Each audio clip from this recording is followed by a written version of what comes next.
Kingdoms come and kingdoms go, rivers run and rivers flow. By Dancing Lassie. Chapter 8. The first Jaskier learns of the witch's presence is when she saunters over to join them as they're preparing to leave for the hunt the following day. She ignores the Jaskier, which has been her latest tactic in their ongoing war, and speaks directly to Geralt. How is it that I've walked this earth for decades without coming across a witcher, and then the first one I meet, I can't get rid of? I'd say something strange was afoot, but then again, witches are bound to bump into monsters, eventually. Jaskier snipes, unable to resist getting in the opening jab. She gives an unconvincing laugh. Jaskier? Yennefer? Are those crow's feet new? He flinches, and Geralt growls slightly. It's a touchy subject for him. He'd eventually managed to shed the last of the years he'd gained, but despite appearing as his preferred age, he's never quite managed to remove all the lines that had formed at the corners of his eyes. Some injuries left permanent marks in more ways than one. Any witty reply he'd had in his brain has deserted him, so he walks off. He knows Geralt will not linger with the witch after that, will follow him to check if he's okay. It's the only victory he can achieve at this moment, depriving her of Geralt's company, which she seems to desperately crave. Luckily, Yennefer appears keen to stick with her escort, the truly irritating Sir Ike. Jaskier trudges along on his own, his optimism about the hunt soured by her presence. Cheer up, young river god. Borsch slows his pace to join him. We're on a grand adventure.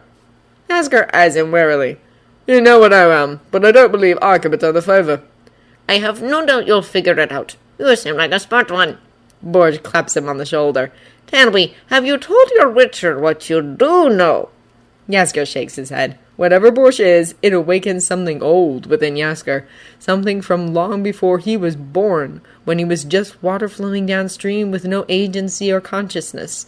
Ancient traditions and customs that he's never had to learn, but just knows hold his tongue.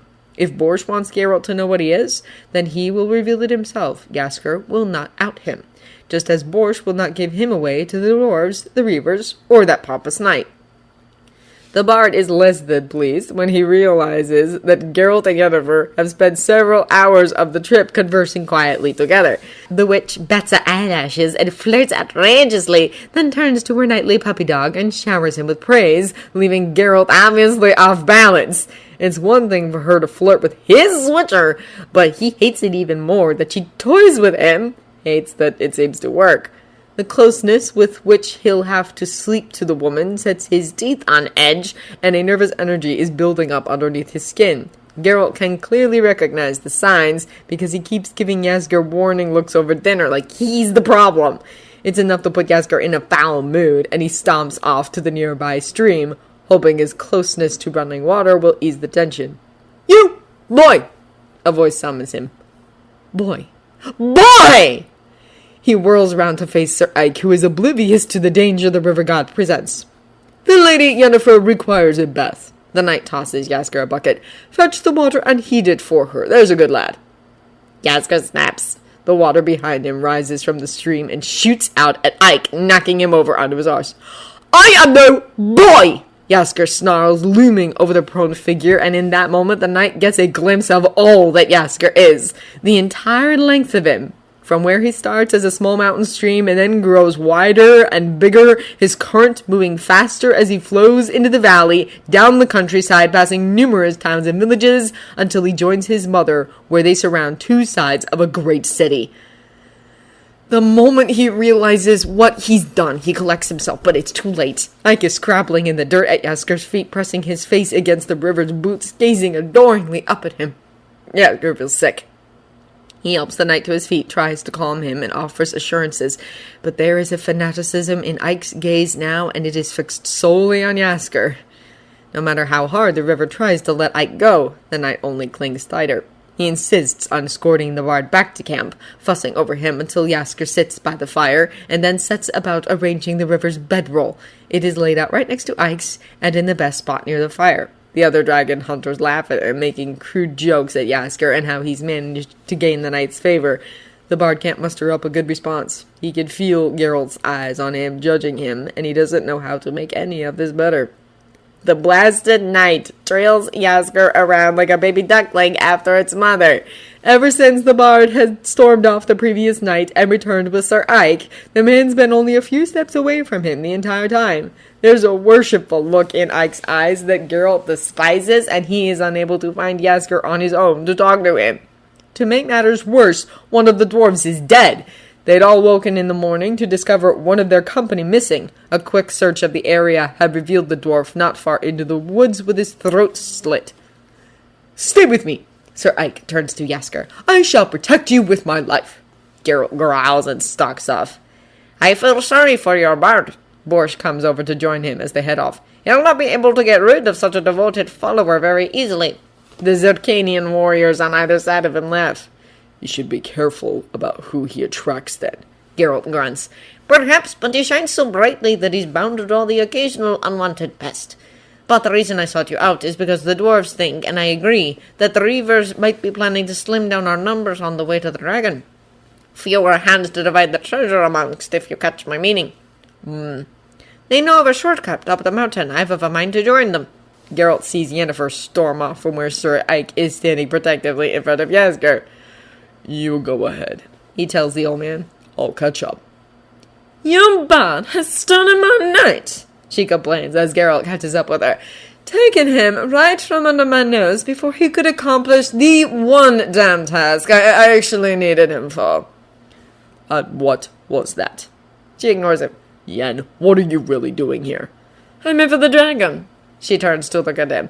It's one of those rare privileged moments where she allows him to see the vulnerability she hides under layers of emotional armor. "There are certain healing properties it's rumored to possess." "I thought your transformation healed all parts of you." "At the cost of losing others, yes." And Geralt suddenly gets it. He now understands why she had tried so hard to bind a water and air elemental to her.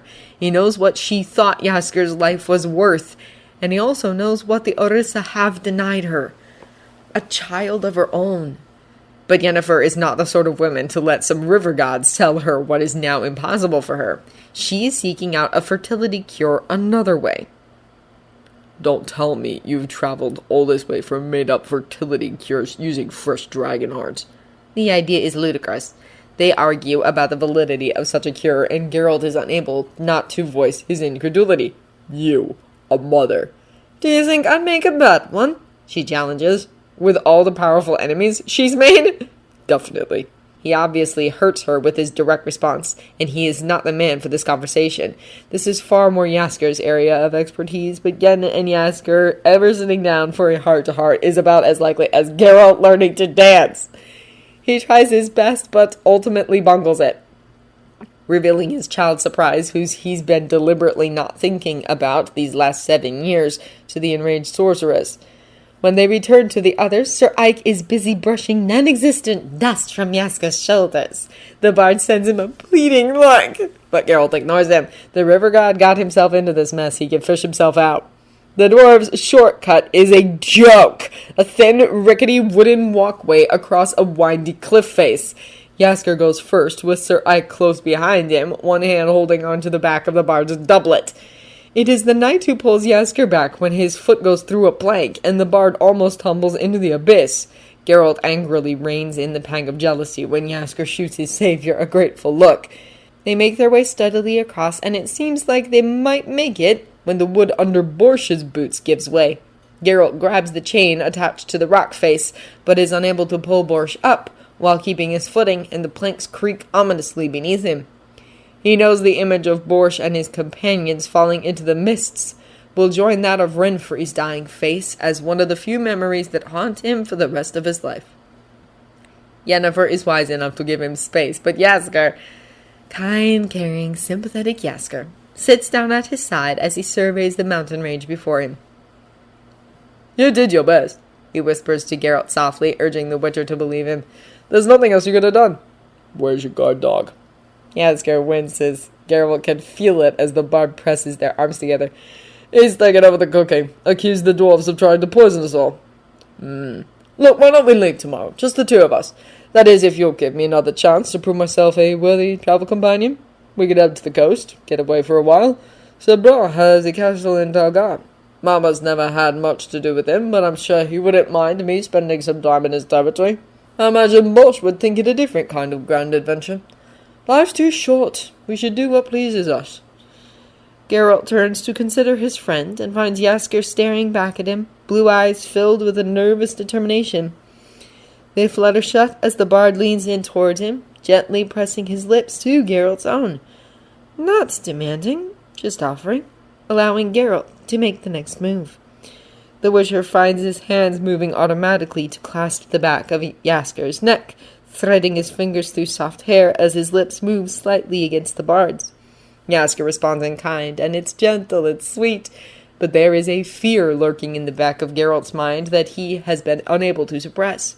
One that has been building over the last 4 years, ever since Jaskier drove Yennefer out of an inn using the people around him as weapons. Because Geralt can't help but admire Jaskier, his looks, his personality, his entire enthusiastic being. But he's seen numerous men and women fall under the bard's spell. How much of that is natural, and how much of that is twisted by Jaskier? Sir Ike is the latest proof of the power Jaskier wields over people's feelings. Has Geralt's own mind been twisted by the river god? Geralt's not sure, and the uncertainty causes him to pull away, to ignore the hurt in Jaskier's eyes as he walks away towards Yennefer's tent. She is surprised to see him. "I thought your bard was comforting you?" She raises an elegant eyebrow. He takes in her tent much larger on the inside than the out. A large comfy bed takes up most of the space, but there is a carafe of wine on a small table. She pours him a glass and settles in the seat by the table, gesturing for him to take the one opposite. "Orisa, how much control can they exert over a person's mind?" He needs to talk to someone about this, and she's the only other person here with any knowledge of what Jaskier is. "Quite a bit, if the noble Sir Ike is anything to go by. He's a god, Geralt. Eventually, he was always going to try and gain worshippers. He wasn't going to be satisfied with your meager veneration forever. The people he ensnares feed his influence, and everyone, god, magician, or man, seeks more power." "You as well." "Of course, I've never hidden that from you. You know why I'm here." They drink well into the night, the carafe of wine holding far more than its appearance would suggest. When Geralt eventually gets up to stumble to his own bed, Yennefer rises with him. She leans against him, lilac and gooseberries pleasantly tickling his nose. "The bard stole my night," she murmurs, playing with his hair, fingers leaving cool trails over the back of his neck. "Should I take his?" And for the second time that day, Geralt is drawn into a kiss. This one is the complete opposite of Jaskier's, where the bard had offered, Yennefer takes. She claims his mouth, clutching him tightly in her hands, demanding passion and obedience. It's fire and bite, a war on Geralt's being. Once again, Geralt pulls back. It's for the same reasons. Jaskier may be subtly trying to influence Geralt, but Yennefer is direct in her manipulations. She wants a night of passion as a show of one-upmanship in her ongoing feud with the river god. For so long, Geralt has been a toy in their games, something to tug at and fight over. It's a position he's placed himself in with his wish, one he must suffer the consequences of, but he will not be used in this way. Just as with Jaskier, he leaves, but his head is no clearer. He can make out Jaskier in the dark, curled up with his lute on the ground. The ever-vigilant Sir Ike watches over him. The next morning, Geralt is woken by the familiar raised voices of the sorceress and the bard. "What's going on?" He groans, head pounding with all the wine he drunk the previous night. "Those fucking dwarves left without us. They're going to kill the dragon themselves before I get to it." Yennefer spits in fury. "We shouldn't be killing dragons without talking to them first, at all!" Jaskier shouts back. "Try and stop me!" Yennefer hisses and with a spell pushes Jaskier into Sir Ike, sending them both tumbling to the ground as she sprints down the path to catch up with the dwarves. Geralt can hear Jaskier swearing as he tries to extract himself, weighed down by the knight's heavy armor. "Don't just stand there, Geralt!" he wheezes. "Stop her!" So Geralt races after the sorceress and enters the cave to find 2 dead women very much alive and well, and a dead green dragon curled protectively around an egg, the dragon's last treasure. But if Taya and Bea are here, does that mean Borsch... And that's when a glorious golden dragon enters the cave, speaks to their minds using Borsh's voice. Geralt is stunned, but he doesn't have long to process what's happened as the Reavers arrive, determined to kill the golden dragon. Geralt can't let that happen, not after losing Borsh once, not when Jaskier had asked him to save the dragon. The plight of the unhatched baby must awaken the softer side of Yennefer because she chooses to side with him, blasting the Reavers swarming around them. But they're severely outnumbered, and as the fight is drawn into the open, Geralt finds himself on the ground, dirt thrown into his eyes with a spear jammed out against his throat. The earth around him rumbles ominously, and the ground cracks open as water ascends from an underground mountain stream. It slams into the Reaver trying to kill Geralt, sweeping the would-be killer and most of his friends away. Jaskier has arrived, and he exudes anger and power as the water bowls over any enemy who dares even to try to approach Geralt. Behind him, Sir Ike raises his sword before dashing into the fray. All too soon is over. They're panting over the bodies of the Reavers, and a newborn stream is gurgling its way down the mountain. "I am in so much trouble," Jaskier whispers, being exceedingly pale. "Mama is going to kill me!" Before Geralt can question this, the dwarves come stumbling up, Yennefer's magic finally releasing for their frozen forms. Borsh appears, an old man once again, bearing dragon teeth in his hands, to placate the dwarves, who head back down the mountain, eager to claim the reward. Thank you. Borsh turns to the rest of the party. Thank you for helping me, noble witcher. Thank you also, Yennefer of Vengerberg, and Jaskier, god of the banquets. I can see why Geralt didn't want to lose either of you. Geralt feels his stomach sink to his boots, a sick feeling of apprehension flooding him. It's all about to come out now, he knows, and he's left this conversation unspoken for too long.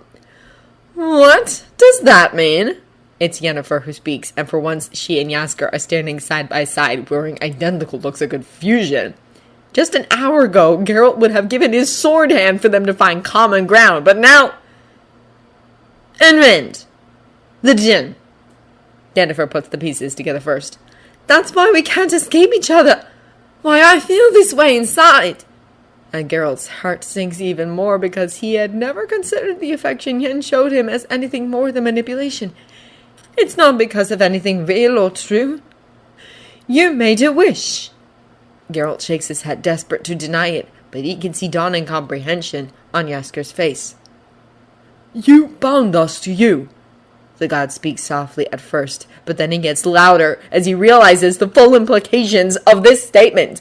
"You bound us to each other!" "Disregard for the freedom of others has become quite your trademark," snaps Yennefer, and Jaskier does not contradict her, which stings even more than her observation. "I made that wish to save your lives," he tries.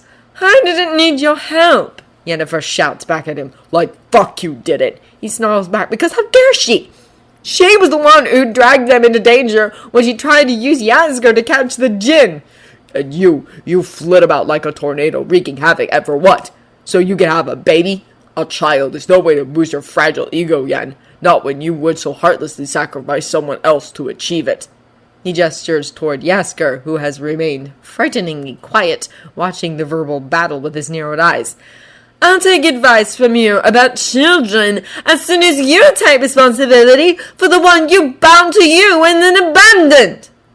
"That's enough," Borsh intercedes. "I'm going to save you all a lot of hurt with a little pain now. The sorceress will never regain her womb. His mother had decreed it so, and only a fool would go up against her." He gestures to Jaskier. "And Geralt, your river god can never be anything other than what he is. You must decide if you can accept that." "I'm leaving," Yennefer declares, storming away before Geralt can call out for her to try and explain. "Your legacy, your destiny is still out there, Geralt. I know it, and you know it," are Borsh's parting words before he too walks off. Geralt is left with his still silent Jaskier and his clinging knight.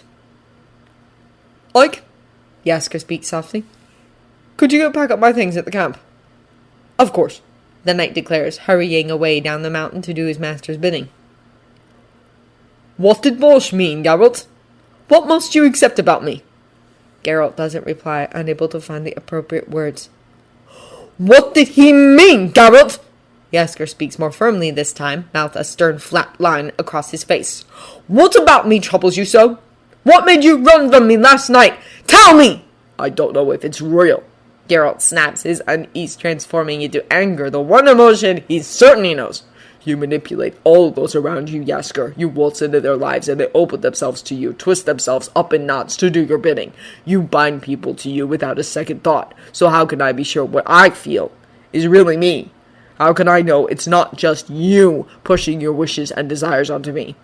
My wishes! You're the one who bound me to you! I have resisted every opportunity to do the same. Since I came back, I have been nothing but honest with you about my powers, even when you were unaware. When it would have been so easy to trick you into a river to make you mine, I did it! Because I know that you could never forgive me for taking away your agency, your consent, but you went and took mine away! Then you pushed me away for fear that I'm manipulating you! He walks backwards from Geralt, tears forming in his eyes, but the Witcher is too angry to care. You're the one who tricked me into going to Sintra. Don't tell me you actually wanted a bodyguard, not when you could sway entire rooms with a single thought. It's because of you that I have this damn child surprise. Her name, Jaskier tells him stiffly, is Ciri, and she deserves so much better than you!